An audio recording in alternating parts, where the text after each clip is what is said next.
Hello दोस्तों, आप सभी को हमारे YouTube channel Noble Study One पर मोस्ट वेलकम है दोस्तों। तो दोस्तों ये वीडियो है एनिशियंट हिस्ट्री यानी प्राचीन भारत का भाग ये छठा है। तो इसमें जो बताएंगे दोस्तों धार्मिक आंदोलन इसमें मुख्य बिंदु है और यहाँ से टोटल मैं 80 क्वेश्चन करवाऊँगा जो कि आपका लूसेंट बुक से कवर कर रहा हूँ। और इसका जो पिछला पार्ट था वो 5वां पार्ट था और इसमें मैंने गुप्त काल जो है गुप्त काल का यहाँ से 75 क्वेश्चन कवर किया था। काफ़ी इंपॉर्टेंट क्वेश्चन है। किसी भी इनमें से एग्जाम की तैयारी कर रहे हैं, चाहे वो एसएससी सीजीएल हो, यूपीएससी हो, एनटीपीसी हो, सीजीएल हो, रेलवे हो, ग्रुप डी हो, RPF, constable, SI, NDA, navy, FCI, GDC, etc, किसी भी एग्जाम की अगर तैयारी करते हैं, अदर एग्जाम की भी गवर्नमेंट एग्जाम की तैयारी करते हैं तो ये वीडियो आपके लिए काफ़ी खास है। तो बढ़ते हैं पहला क्वेश्चन पर। तो पहला क्वेश्चन में यहाँ से पूछा गया है आपसे कि निम्नलिखित में से कौन सबसे पूर्वकालिक जैन ग्रंथ कहलाता है, यानी कि सबसे पूर्वकालिक जैन ग्रंथ कौन कहलाता है। तो इसमें जो आपका 14 पूर्व है, 14 पूर्व सबसे पुराना यानी कि सबसे पूर्वकालिक है, ये ऑप्शन इसमें आंसर सही हो जाएगा। बढ़ते हैं अगला क्वेश्चन पर। तो अगला क्वेश्चन यहाँ पे दोस्तों पूछा गया है कि कौन सुमिलित नहीं है। सिद्धार्थ बुद्ध के बचपन का नाम बिल्कुल सही है। बुद्ध संबुद्धि प्राप्ति यानी ज्ञान की प्राप्ति के बाद बड़ा नाम था गौतम बुद्ध का।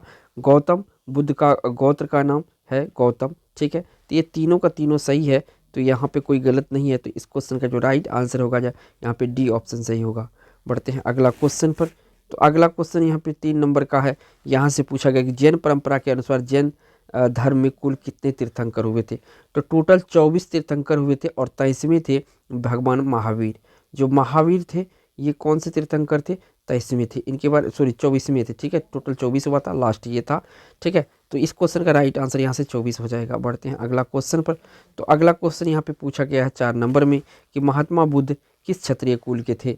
जो गौतम बुद्ध या महात्मा बुद्ध था ये किस क्षत्रिय कुल से थे। तो ये कुल से थे शाक्य। किस कुल से शाक्य से, यानी सी ऑप्शन इस क्वेश्चन का राइट आंसर है। बढ़िया अगला क्वेश्चन पर। तो अगला क्वेश्चन यहाँ पे 5 नंबर का है। पूछा गया है कि त्रिपिटक धर्म ग्रंथ है, यानी इनमें से किसका त्रिपिटक धर्म ग्रंथ है। तो ये धर्म ग्रंथ है बौद्ध धर्म का। किसका, बौद्ध धर्म का। डी ऑप्शन यहाँ पे सही है। अगर दोस्तों आप हमारे YouTube channel Noble Study One पर वीडियो देख रहे हैं तो चैनल को सब्सक्राइब जरूर कीजिएगा, या हमारे FB page Noble Study One पे देख रहे हैं तो वहाँ पे ये वीडियो अपलोड होता है, तो इस चैनल को भी सब्सक्राइब कर सकते हैं और पूरा आप एनिशियंट जो हिस्ट्री है प्राचीन भारत का वो आप अपना टॉपिक कवर कर सकते हैं। बढ़ते हैं अगला क्वेश्चन पर। तो अगला क्वेश्चन ये रहा दोस्तों आपका 6 नंबर का। जैन धर्म में अंतिम राज्य के संरक्षण किस वंश के शासकों ने दिया था। जैन धर्म को अंतिम राज्य के संरक्षण किस वंश के शासकों ने दिया था। तो गुजरात के चालुक्य या चौलुक्य कहे इसको, बी ऑप्शन यहाँ पे सही है। गुजरात के चालुक्य वंश ने क्या किया था, जैन धर्म को अंतिम राज्य के संरक्षण दिया था। बी ऑप्शन इस क्वेश्चन का राइट आंसर हो जाएगा। बढ़ते हैं अगला क्वेश्चन पर। तो ये रहा आपका 7 नंबर का क्वेश्चन। यहाँ से पूछा गया है कि बुद्ध ने निम्नलिखित में से किस स्थान पर महापरिनिर्वाण यानी कि मृत्यु प्राप्त किया था। तो भगवान बुद्ध का जो मृत्यु हुआ था ये हुआ था आपका कहाँ पर। तो ये हुआ था आपका कुशीनारा या कुशीनगर में। इसका 2 नाम है, या तो कुशीनारा कहे या कुशीनगर कहे। सी ऑप्शन यहाँ पे सही है। बढ़ते हैं अगला क्वेश्चन पर। तो अगला क्वेश्चन ये रहा दोस्तों 8 नंबर का। यहाँ से पूछा गया जैन तीर्थंकर पार्श्वनाथ द्वारा प्रतिपादित 4 महाव्रतों में महावीर स्वामी ने 5वें महाव्रत रूप में क्या जोड़ा था।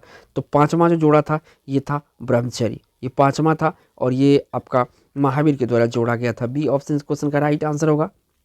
बढ़ते हैं अगला क्वेश्चन पर। तो अगला क्वेश्चन ये रहा आपका 9 नंबर का। यहाँ से पूछा गया है किस शासक ने बौद्ध के लिए विख्यात विक्रमशिला विश्वविद्यालय की स्थापना किया था।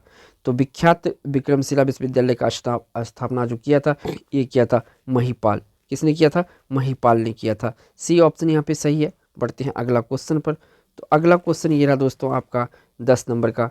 यहाँ से पूछा जा रहा है किस जैन रचना में 16 महाजनपद का उल्लेख मिलता है। काफ़ी महत्वपूर्ण क्वेश्चन है क्योंकि 16 महाजनपद का उल्लेख उसमें पूरा दिया गया है। तो ये मिलता है आपका 16 जैन रचनाओं का महाजनपद का उल्लेख मिलता है। तो ये मिलता है आपका 14 पूर्व में। किसमें, 14 पूर्व में मिलता है। डी ऑप्शन इस क्वेश्चन का राइट आंसर हो जाएगा। बढ़ते हैं अगला क्वेश्चन पर। तो अगला क्वेश्चन 11 नंबर का है। यहाँ से पूछा गया है किसके द्वारा तृतीय बौद्ध संगीति के संरक्षण प्रदान किया गया था। तृतीय बौद्ध संगीति को संरक्षण प्रदान किसके द्वारा किया गया था। तो इसका संरक्षण किया गया था अशोक के द्वारा। किसका द्वारा, अशोक के द्वारा। ठीक है, डी ऑप्शन इस क्वेश्चन का राइट आंसर हो जाएगा। बढ़ते हैं अगला क्वेश्चन पर। तो अगला क्वेश्चन ये रहा आपका 12 नंबर का। यहाँ से पूछा गया है परिशिष्ट पर्व जो जैन धर्म से संबंधित रचना है, रचिता कौन है? यानी कि परिशिष्ट पर्व का रचिता कौन है?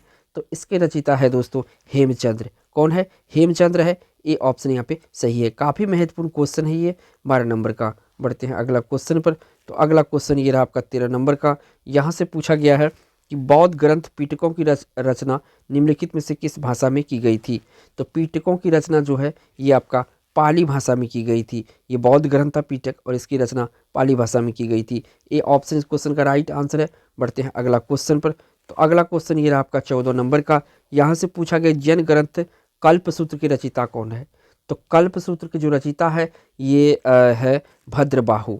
और ये किस धर्म का है? जैन धर्म का है। याद रखिएगा, काफ़ी महत्वपूर्ण है। बढ़ते हैं अगला क्वेश्चन पर। तो अगला क्वेश्चन ये रहा आपका 15 नंबर का। यहाँ से पूछा गया है किस शासक के शासनकाल में नेपाल में बौद्ध धर्म का गमन हुआ था, यानी कि प्रसार हुआ था? तो यहाँ जो चंद अशोक है, अशोक के समय जो है नेपाल में गौतम बुद्ध का जो है कि यहाँ पे बौद्ध धर्म का प्रचार हुआ था। डी ऑप्शन इस क्वेश्चन का राइट आंसर हो जाएगा। बढ़ते हैं अगला क्वेश्चन पर। तो अगला क्वेश्चन ये रहा आपका 16 नंबर का।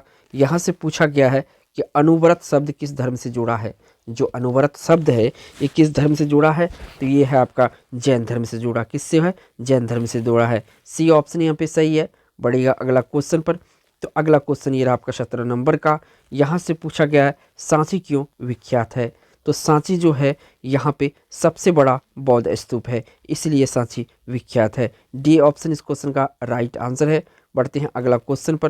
तो अगला क्वेश्चन ये रहा 18 नंबर का। यहाँ से पूछा गया महावीर की मृत्यु के बाद जैन संघ का अगला अध्यक्ष कौन हुआ? यानी कि जब भगवान महावीर का मृत्यु हो गया था उसके बाद जैन संघ का अगला अध्यक्ष कौन था? तो अगला अध्यक्ष था दोस्तों आपका कौन था? तो ये था सुधर्मन। सुधर्मन जो है इसके बाद अगला अध्यक्ष बना था महावीर की मृत्यु के बाद। ए ऑप्शन क्वेश्चन का राइट आंसर होगा। बढ़ते हैं अगला क्वेश्चन पर। तो अगला क्वेश्चन 19 नंबर का ये आ चुका है स्क्रीन पर। पूछा गया महावीर का जन्म किस क्षत्रिय गोत्र में हुआ था? तो किस क्षत्रिय गोत्र में हुआ था? तो इसका जो जन्म हुआ था ये हुआ था आपका जांत्रिक में। किसमें? जांत्रिक गोत्र में इसका जन्म हुआ था। डी ऑप्शन इस क्वेश्चन का राइट आंसर हो जाएगा। बढ़ते हैं अगला क्वेश्चन पर। तो अगला क्वेश्चन ये रहा आपका 20 नंबर का। यहाँ से पूछा गया है कि महावीर ने जैन संघ की स्थापना कहाँ की? महावीर ने जैन संघ की स्थापना कहाँ की? तो ये किया था पावा में। पावापुरी कहे या पावा कहे। डी ऑप्शन इस क्वेश्चन का राइट आंसर है। बढ़ते हैं अगला क्वेश्चन पर। तो अगला क्वेश्चन 21 नंबर का है। पूछा गया है कि महावीर की माता कौन थी? यानी महावीर की माता का नाम क्या थी? तो इसका नाम त्रिशला थी। क्या नाम थी? त्रिशला थी। यानी ए ऑप्शन इस क्वेश्चन का राइट आंसर हो जाएगा। बढ़ते हैं अगला क्वेश्चन पर। तो अगला क्वेश्चन ये रहा 22 नंबर का। यहाँ से पूछा गया है कि ऋग्वेद में 2 जैन तीर्थंकरों का उल्लेख मिलता है। यानी ये जो जैन तीर्थंकर है ये 2, ये कौन कौन से हैं? तो ये पहला जो है, पहला है आपका ऋषभदेव और दूसरा अरिष्ठनेमि। ये इस दोनों का उल्लेख जो है ऋग्वेद में मिलता है। याद रखिएगा, काफ़ी महत्वपूर्ण क्वेश्चन। अगर डीप में क्वेश्चन करेगा तो यहाँ से कर देगा ऋषभदेव और अरिष्ठनेमि। सी ऑप्शन यहाँ पे सही है। बढ़ते हैं अगला क्वेश्चन पर। तो अगला क्वेश्चन ये रहा आपका 23 नंबर का। यहाँ से पूछा गया गौतम बुद्ध द्वारा अपने धर्म में दीक्षित किए जाने वाला अंतिम व्यक्ति निम्नलिखित में से कौन था? गौतम बुद्ध के द्वारा दीक्षित करने वाला अंतिम व्यक्ति कौन था? तो अंतिम जो व्यक्ति था ये था आपका सुभद्र। सुभद्र गौतम बुद्ध के द्वारा शिक्षित किया हुआ अंतिम व्यक्ति था। बी ऑप्शन यहाँ पे सही है। बढ़ते हैं अगला क्वेश्चन पर। तो अगला क्वेश्चन ये रहा आपका 24 नंबर का। यहाँ से पूछा गया कि निम्न में से कौन एक त्रिपिटक का अंग नहीं है? तो यहाँ पे देखिए जो आपका विनय है, अभिधम है, सूत है, ये तीनों का तीनों पिटक है। और आपका जो पिटक नहीं है जातक, ये पिटक नहीं है। तो इस क्वेश्चन का राइट आंसर यहाँ से सी ऑप्शन सही है। बढ़ते हैं अगला क्वेश्चन पर। तो अगला क्वेश्चन ये रहा दोस्तों आपका 25 नंबर का। यहाँ से पूछा गया प्राचीनतम विश्वविद्यालय कौन था? देखिए सबसे प्राचीनतम विश्वविद्यालय पूछेगा तो वैसे तक्षशिला है, लेकिन यहाँ पे ऑप्शन तक्षशिला का नहीं है। तो आपको राइट आंसर नालंदा लगाना पड़ेगा। अगर तक्षशिला होता तो सबसे प्राचीन वो है, लेकिन यहाँ ऑप्शन के अकॉर्डिंग चलना है तो नालंदा इस क्वेश्चन का राइट आंसर होगा, ए ऑप्शन। बढ़ते हैं अगला क्वेश्चन पर। तो अगला क्वेश्चन काफ़ी महत्वपूर्ण है, थोड़ा डिफिकल्ट हो सकता है आपके लिए। बौद्ध संगीतों के 4 आयोजकों का सही क्रम क्या है, यानी कि इसके समय के हिसाब से इसको एडजस्ट करना है। तो समय के हिसाब से सबसे पहला था दोस्तों कौन सा, अजातशत्रु का काला अशोक के शासनकाल में दूसरा हुआ था, तीसरा अशोक के शासनकाल में हुआ था, कनिष्क के शासनकाल में कुंडलवन कश्मीर में चौथा हुआ था, और काला अशोक के शासन दूसरा हुआ था, अजातशत्रु के शासनकाल में पहला हुआ था। तो इस तरह के याद रखिएगा। बढ़ते हैं अगला क्वेश्चन पर। तो अगला क्वेश्चन ये रहा आपका 27 नंबर का। यहाँ से पूछा गया है किस भाषा का ज़्यादा प्रयोग बुद्धवाद के प्रचार के लिए किया गया था, यानी कि बौद्ध धर्म के प्रचार के लिए किस भाषा का इस्तेमाल किया गया था। तो ये आपका पाली भाषा का इस्तेमाल किया गया था। किसका, पाली भाषा का इस्तेमाल किया गया था बौद्ध धर्म था इसके प्रचार के लिए। ए ऑप्शन सही है। बढ़ते हैं अगला क्वेश्चन पर। तो अगला क्वेश्चन ये रहा आपका 28 नंबर का। पूछा गया जैन धर्म श्वेतांबर एवं दिगंबर संप्रदाय में कब विभाजित हुआ था। श्वेतांबर और दिगंबर में जैन धर्म जो है ये कब बटा था, ये पूछा गया है। तो ये बटा था दोस्तों चंद्रगुप्त मौर्य के समय में। किसके समय में, चंद्रगुप्त मौर्य के समय में, ठीक है। और चंद्रगुप्त मौर्य जो था इन्होंने जैन धर्म को अपनाने वाला राजा था। अगर अशोक के बारे में पूछे तो दोस्तों अशोक जो था ये बौद्ध धर्म को अपनाया था। कौन धर्म को अपनाया था, बौद्ध धर्म को अपनाया था। याद रखिएगा, काफ़ी महत्वपूर्ण है। बढ़ते हैं अगला क्वेश्चन पर। तो अगला क्वेश्चन ये रहा आपका 29 नंबर का। यहाँ से पूछा महावीर की मृत्यु कहाँ हुई थी। तो महावीर की जो मृत्यु हुई थी ये कहाँ पे हुई थी, ये हुई थी दोस्तों पावापुरी में। कहाँ पे, पावापुरी में। बी ऑप्शन क्वेश्चन का राइट आंसर है। बढ़ते हैं अगला क्वेश्चन पर।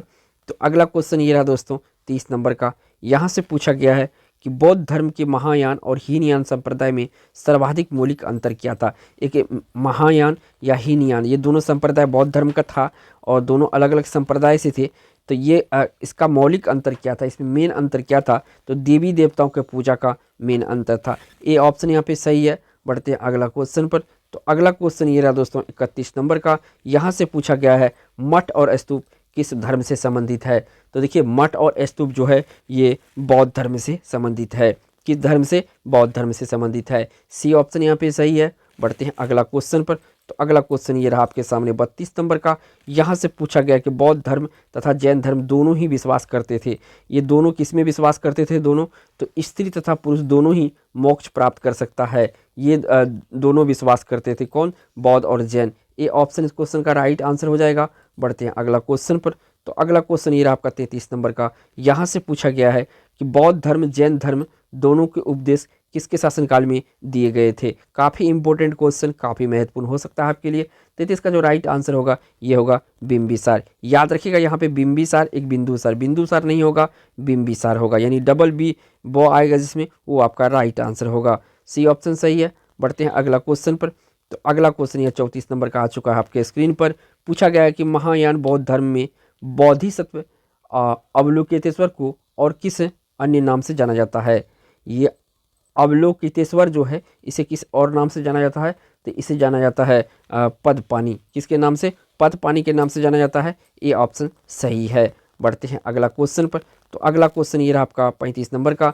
यहाँ से पूछा गया है गौतम बुद्ध ने अपना प्रथम उपदेश कहाँ दिया था। काफ़ी महत्वपूर्ण क्वेश्चन। तो गौतम बुद्ध ने पहला उपदेश सारनाथ में दिया था। कहाँ पे दिया था, सारनाथ में दिया था। ये ऑप्शन यहाँ पे सही है। बढ़ते हैं अगला क्वेश्चन पर।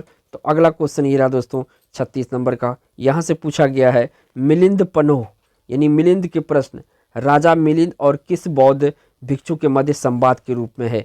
एक साइड में मिलिंद है, दूसरा साइड में जो मिलिंद के प्रश्न है दोस्तों जो है ये कौन सा इसमें जो भिक्षु है, बौद्ध भिक्षु, ये इसका नाम पूछा गया है। तो ये बौद्ध भिक्षु है दोस्तों नागसेन। नागसेन और मिलिंद के प्रश्न का जो जवाब दिया गया है ये आपका मिलिंद पनोह में है। सी ऑप्शन क्वेश्चन का राइट आंसर है।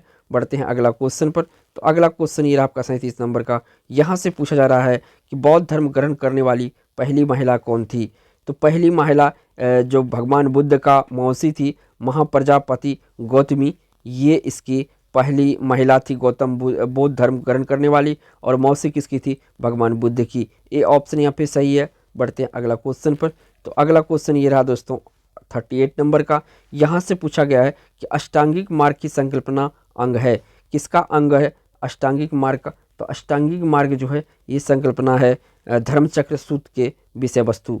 क्या है ये, धर्मचक्र प्रवर्तन सूत्र के विषय वस्तु। बी ऑप्शन यहाँ पे सही है। बढ़ते हैं अगला क्वेश्चन पर। तो अगला क्वेश्चन यहाँ पे 39 नंबर का है। यहाँ से पूछा गया है कि बोध गया स्थित है। जो बोध गया है ये स्थित है। आप सभी को पता होगा दोस्तों, बोध गया बिहार में है। ए ऑप्शन यहाँ पे सही है। बढ़ते हैं अगला क्वेश्चन पर। तो अगला क्वेश्चन ये रहा आपका 40 नंबर का। यहाँ से पूछा गया है कश्मीर में कनिष्क के शासनकाल में जो बौद्ध संगीति आयोजित हुई थी उसकी अध्यक्षता किसने की थी? तो इसकी अध्यक्षता जो की थी ये किया था दोस्तों वसुमित्र। कौन किया था? वसुमित्र किया था। शासनकाल था कनिष्क का। बी ऑप्शन सही है। बढ़ते हैं अगला क्वेश्चन पर। तो अगला क्वेश्चन ये रहा आपका 41 नंबर का। यहाँ से पूछा गया है कि जातक किसका ग्रंथ है? तो जातक जो है ये आपका बौद्ध ग्रंथ है। कौन सा ग्रंथ है? बौद्ध ग्रंथ है जातक, यानी ए ऑप्शन यहाँ पे सही है। बढ़ते हैं अगला क्वेश्चन पर। तो अगला क्वेश्चन ये रहा आपका 42 नंबर का। यहाँ से पूछा जा रहा है कि निम्नलिखित में से कौन सा एक अन्य तीनों के समकालीन नहीं था? तो इनमें से जो समकालीन नहीं था, तो यहाँ पे देखिए कि करके ऑप्शन को, तो यहाँ पे प्रसेनजीत, बिंबिसार, गौतम बुद्ध तीनों एक तीसरे का समकालीन था। जो मिलिंद है ये समकालीन नहीं था। ए ऑप्शन यहाँ पे सही है। बढ़ते हैं अगला क्वेश्चन पर। तो अगला क्वेश्चन ये रहा 43 नंबर का। यहाँ से पूछा गया कि सिद्धार्थ यानी भगवान बुद्ध का बचपन का नाम है, ज्ञान की प्राप्ति कहाँ हुई थी? तो आप सभी को पता होगा जो सिद्धार्थ का ज्ञान की प्राप्ति हुआ था गया में हुआ था। और ये वृक्ष कौन सा था? पीपल वृक्ष था। नदी का नाम है निरंजना नदी के किनारे। ठीक है, बी ऑप्शन यहाँ पे सही है। किसी भी चीज़ पूछ सकता है, गया, पीपल का वृक्ष और निरंजना नदी। बढ़ते हैं अगला क्वेश्चन पर। तो अगला क्वेश्चन ये रहा आपका 44 नंबर का। यहाँ से पूछा गया है कि जैन साहित्य का संकलन किस भाषा व लिपि में है? तो जैन साहित्य का जो संकलन है वो आपका प्राकृत भाषा है और अर्धमागधी लिपि है। कौन सा भाषा है? प्राकृत भाषा है और अर्धमागधी लिपि है जैन साहित्य का, यानी डी ऑप्शन सही है। बढ़ते हैं अगला क्वेश्चन पर। तो अगला क्वेश्चन यहाँ 45 नंबर का। यहाँ से पूछा गया है कि सारनाथ में बुद्ध का प्रथम प्रवचन कहलाता है। तो ये कहलाता है धर्म चक्र प्रवर्तन। पहला जो गौतम बुद्ध का प्रवचन था सारनाथ में, ये कहलाता है धर्म चक्र प्रवर्तन। बी ऑप्शन यहाँ पे सही है। बढ़ते हैं अगला क्वेश्चन पर। तो अगला क्वेश्चन ये रहा आपका 46 नंबर का। यहाँ से पूछा गया है कि द्वितीय जैन महासभा का आयोजन कहाँ हुआ था?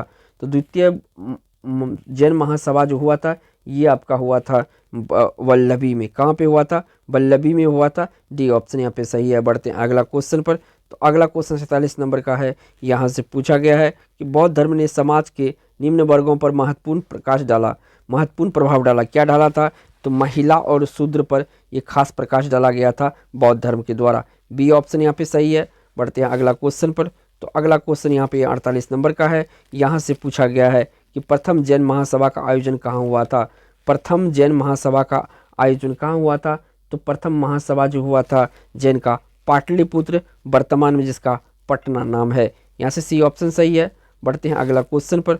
तो अगला क्वेश्चन 49 नंबर का ये रहा। इसमें पूछा गया है कि बुद्ध के गृह त्याग का प्रतीक है। तो घोड़ा काफ़ी महत्वपूर्ण क्वेश्चन है कि जो भगवान बुद्ध का गृह त्यागा था उसका किसका प्रतीक है? तो ये घोड़ा का प्रतीक है। सी ऑप्शन यहाँ पे सही है। बढ़ते हैं अगला क्वेश्चन पर। तो अगला क्वेश्चन ये रहा दोस्तों 50 नंबर का। इसमें पूछा गया है कि भारत में सबसे प्राचीन विहार कौन सा है? तो सबसे प्राचीन विहार जो है नालंदा विहार है। कौन सा विहार है? नालंदा विहार है। सी ऑप्शन सही है। बढ़ते हैं अगला क्वेश्चन पर। अगला क्वेश्चन ये रहा 51 नंबर का। यहाँ से पूछा गया गौतम बुद्ध द्वारा भिक्षुणी संघ की स्थापना कहाँ की गई थी? तो भिक्षुणी संघ की जो स्थापना की गई थी ये वैशाली में की गई थी। कहाँ पे? वैशाली, यानी डी ऑप्शन यहाँ पे सही है। बढ़ते हैं अगला क्वेश्चन पर। तो अगला क्वेश्चन ये रहा आपका 52 नंबर का। यहाँ से पूछा गया कि जैन समुदाय में प्रथम विभाजन श्वेतांबर संप्रदाय के संस्थापक थे। इनकी प्रथम विभाजन जब श्वेतांबर संप्रदाय का हुआ था तो इसके संस्थापक कौन थे? तो इसके संस्थापक थे स्थूलभद्र। कौन थे? स्थूलभद्र थे। सी ऑप्शन सही है। बढ़ते हैं अगला क्वेश्चन पर। तो अगला क्वेश्चन ये रहा आपका 53 नंबर का। यहाँ से पूछा कि महावीर का मूल नाम था, यानी महावीर का जो मूल नाम था ये वर्धमान था। क्या था? वर्धमान था। अगर पूछेगा गौतम बुद्ध का प्रारंभ जो पहला नाम था वो क्या था? सिद्धार्थ था। ज्ञान प्राप्त होने के बाद इसको बुद्ध कहा गया। ठीक है, तो यहाँ पे सी ऑप्शन आपका बी ऑप्शन सही है। बढ़ते हैं अगला क्वेश्चन पर। अगला क्वेश्चन ये रहा आपका 54 नंबर का। यहाँ से पूछा गया निम्न में से किस ग्रंथ में सर्वप्रथम देवकी पुत्र कृष्ण का वर्णन किया गया है? देवकी पुत्र कृष्ण का वर्णन किसमें कहा गया है? तो ये आपका छांदोग्य उपनिषद में किया गया है। किसमें? छांदोग्य उपनिषद में किया गया है। तो इस क्वेश्चन का जो राइट आंसर यहाँ से डी ऑप्शन सही होगा। बढ़ते हैं अगला क्वेश्चन पर। तो अगला क्वेश्चन ये 55 नंबर का है, किसे एशिया का रोशनी यानी द लाइट ऑफ एशिया कहा जाता है? तो ये कहा जाता है भगवान बुद्ध को। किसको कहा जाता है? भगवान बुद्ध को, यानी कि गौतम बुद्ध को जो है लाइट ऑफ एशिया के नाम से जाना जाता है, यानी एशिया की रोशनी। डी ऑप्शन यहाँ पे सही है। बढ़ते हैं अगला क्वेश्चन पर। तो अगला क्वेश्चन ये रहा आपका 56 नंबर का। यहाँ से पूछा गया है कि भारत में सबसे बड़ा बौद्ध स्तूप कहाँ स्थित है? तो सबसे बड़ा बौद्ध स्तूप कहाँ पे स्थित है? ये आपका सारनाथ में है। कहाँ पे है? सारनाथ में है। 56 का यहाँ पे डी ऑप्शन सही हो जाएगा। बट सांची में, सॉरी सारनाथ में नहीं है, सांची में सबसे बड़ी। ठीक है, थोड़ा सा मैं मिस्टेक हो गया था, यहाँ पे सांची होना चाहिए। बढ़ते हैं अगला क्वेश्चन पर। तो अगला क्वेश्चन ये आपका 57 नंबर का। यहाँ से पूछा गया है कि दिलवाड़ा के जैन मंदिर का निर्माण किसने कराया था? दिलवाड़ा में एक जैन मंदिर है, इसका निर्माण किसने कराया था? तो इसका निर्माण कराया था चालुक्यों ने या सोलंकियों ने। ये ऑप्शन यहाँ पे सही है। बढ़ते हैं अगला क्वेश्चन पर। तो अगला क्वेश्चन ये रहा दोस्तों 58 नंबर का। यहाँ से पूछा गया बुद्ध शिक्षा केंद्र था, तो बुद्ध का शिक्षा केंद्र जो था ये विक्रमशिला में था। कहाँ पे था? विक्रमशिला में था। सी ऑप्शन यहाँ पे सही है। बढ़ते हैं अगला क्वेश्चन पर। तो अगला क्वेश्चन ये रहा 59 नंबर का। यहाँ से पूछा गया है कि नागा अर्जुन कौन थे? तो नागा अर्जुन जो थे ये थे दोस्तों बुद्ध दार्शनिक। कौन थे? बुद्ध दार्शनिक थे। यहाँ से बी ऑप्शन करेक्ट है। बढ़ते हैं अगला क्वेश्चन पर। तो अगला क्वेश्चन ये रहा आपका 60 नंबर का। यहाँ से पूछा गौतम बुद्ध का जन्म कब हुआ था? तो गौतम बुद्ध का जन्म जो हुआ था ये आपका 563 ईसा पूर्व में हुआ था। कहाँ हुआ था? 563 ईसा पूर्व में हुआ था। सी ऑप्शन यहाँ पे सही है। क्वेश्चन नंबर 61 आ चुका है आपके स्क्रीन पर। पूछा गया जैन परंपरा के अनुसार महावीर कौन से तीर्थंकर थे? तो जैन परंपरा के अनुसार जो महावीर थे 24वें तीर्थंकर थे। कौन से? 24वें तीर्थंकर थे। बी ऑप्शन सही हो जाएगा। बढ़ते हैं अगला क्वेश्चन पर। तो अगला क्वेश्चन यहाँ पे पूछा गया 62 नंबर में, सियादवाद सिद्धांत है। तो सियादवाद किस धर्म का सिद्धांत है? तो ये आपका जैन धर्म का सिद्धांत है सियादवाद, यानी ए ऑप्शन यहाँ पे करेक्ट हो जाएगा। बढ़ते हैं अगला क्वेश्चन पर। तो अगला क्वेश्चन ये 63 नंबर का। यहाँ से पूछा गया जैन धर्म का आधारभूत बिंदु है। तो जैन धर्म का आधारभूत बिंदु जो है ये है आपका अहिंसा, क्योंकि अहिंसा पे इस धर्म में काफ़ी बल दिया गया है। ये ऑप्शन यहाँ पे सही है। बढ़ते हैं अगला क्वेश्चन पर। तो अगला क्वेश्चन ये रहा आपका 64 नंबर का। यहाँ से पूछा गया गौतम बुद्ध ने अपनी मृत्यु के उपरांत बौद्ध संघ के नेतृत्व के लिए किसे नामित किया था? तो देखिए गौतम बुद्ध ने किसी को बौद्ध संघ के नेतृत्व के लिए नामित नहीं किया था, तो यानी कि मरने से पूर्व। तो डी ऑप्शन यहाँ पे सही हो जाएगा। बढ़ते हैं अगला क्वेश्चन पर। तो अगला क्वेश्चन ये रहा आपका 65 नंबर का। यहाँ से पूछा गया जियो और जीने दो किसने कहा?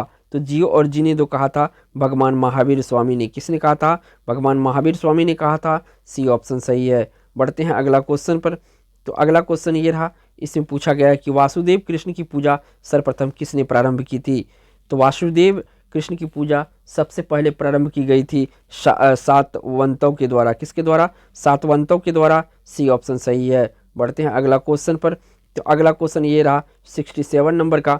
पूछा गया तीर्थंकरों के क्रम में अंतिम कौन थे?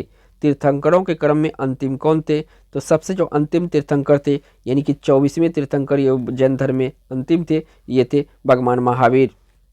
बढ़ते हैं अगला क्वेश्चन पर। तो अगला क्वेश्चन ये रहा 68 नंबर का। यहाँ से पूछा गया है हेलियोडोरस का वेशनगर अभिलेख संदर्भित करता है। हेलियोडोरस का वेशनगर अभिलेख क्या संदर्भित करता है? तो ये करता है केवल वासुदेव से। किससे? केवल वासुदेव से। बी ऑप्शन यहाँ पे सही है। बढ़ते हैं अगला क्वेश्चन पर। तो अगला क्वेश्चन ये रहा 69 नंबर का। पूछा गया जैन धर्म में पूर्ण ज्ञान के लिए क्या शब्द प्रयोग होता है? बहुत ही इंपॉर्टेंट क्वेश्चन है। तो ये कैवल्य जो है, कैवल्य जैन धर्म में पूर्ण ज्ञान के लिए इस्तेमाल होता है। ये ऑप्शन यहाँ पे सही है। बढ़ते हैं अगला क्वेश्चन पर। तो अगला क्वेश्चन ये रहा 70 नंबर का। यहाँ से पूछा गया निम्नलिखित में से बौद्ध जीवन काल में ही संघ का प्रमुख होना चाहता था। बौद्ध जीवन के काल में ही संघ का प्रमुख होना चाहता था, तो कौन होना चाहता था? तो ये देवदत्त। देवदत्त क्या थे? तो जीवन काल में ही, बौद्ध के जीवन काल में ही संघ का प्रमुख होना चाहता था। सी ऑप्शन यहाँ पे सही है। बढ़ते हैं अगला क्वेश्चन पर। तो अगला क्वेश्चन ये रहा 71 नंबर का। यहाँ से पूछा गया है कि महावीर स्वामी का जन्म कहाँ पे हुआ था? तो महावीर स्वामी का जन्म जो हुआ था ये कुंडग्राम या कुंडाग्राम में हुआ था। सी ऑप्शन इस क्वेश्चन का राइट आंसर हो जाएगा। बढ़ते हैं अगला क्वेश्चन पर। तो अगला क्वेश्चन ये रहा 72 नंबर का। यहाँ से पूछा गया है कि बुद्ध की मृत्यु के बाद प्रथम बौद्ध संगीति की अध्यक्षता किसने की थी? बुद्ध की मृत्यु के बाद प्रथम बौद्ध संगीति का अध्यक्षता किसने की थी? तो इसकी अध्यक्षता की गई थी महाकश्यप के द्वारा। किसके द्वारा? महाकश्यप के द्वारा। सी ऑप्शन सही है। बढ़ते हैं अगला क्वेश्चन पर। तो अगला क्वेश्चन ये रहा आपका 73 नंबर का। यहाँ से पूछा गया कनिष्क शासनकाल में चतुर्थ बोर्ड संगीति सभा किस नगर में आयोजित किया गया था? तो कुंडलवन कश्मीर में आयोजित किया गया था। किसके शासनकाल में? कनिष्क के शासनकाल में। ये चौथा बोध संगीति था, याद रखिएगा। बढ़ते हैं अगला क्वेश्चन पर। तो अगला क्वेश्चन ये रहा आपका 74 नंबर का। यहाँ से पूछा गया कि निम्नलिखित में से कौन सा स्थल पार्श्वनाथ से संबंध होने के कारण जैन सिद्ध क्षेत्र माना जाता है? तो जैन सिद्ध क्षेत्र जो माना जाता है वो है आपका सम्मेद शिखर। कौन सा शिखर? सम्मेद शिखर। इसे जैन सिद्ध क्षेत्र माना जाता है। ये ऑप्शन सही है। किसका ये स्थल है? तो ये पार्श्वनाथ से संबंध स्थल है। ये ऑप्शन सही है। बढ़ते हैं अगला क्वेश्चन पर। तो अगला क्वेश्चन ये रहा आपका 75 नंबर का। यहाँ से पूछा गया है कि तृतीय बोध संगीति कहाँ आयोजित हुई थी? तो तृतीय बोध संगीति का आयोजन जो हुआ था ये हुआ था पाटलिपुत्र। वर्तमान में इसका नाम क्या है? तो पटना नाम है, यानी डी ऑप्शन सही है। बढ़ते हैं अगला क्वेश्चन पर। तो अगला क्वेश्चन ये रहा आपका 76 नंबर का। यहाँ से पूछा गया है त्रिरत्न सिद्धांत, सम्यक धारणा, सम्यक चरित्र, सम्यक ज्ञान, जिस धर्म की महिमा है वह है, वो कौन से धर्म से ये तीनों शब्द लिया गया है?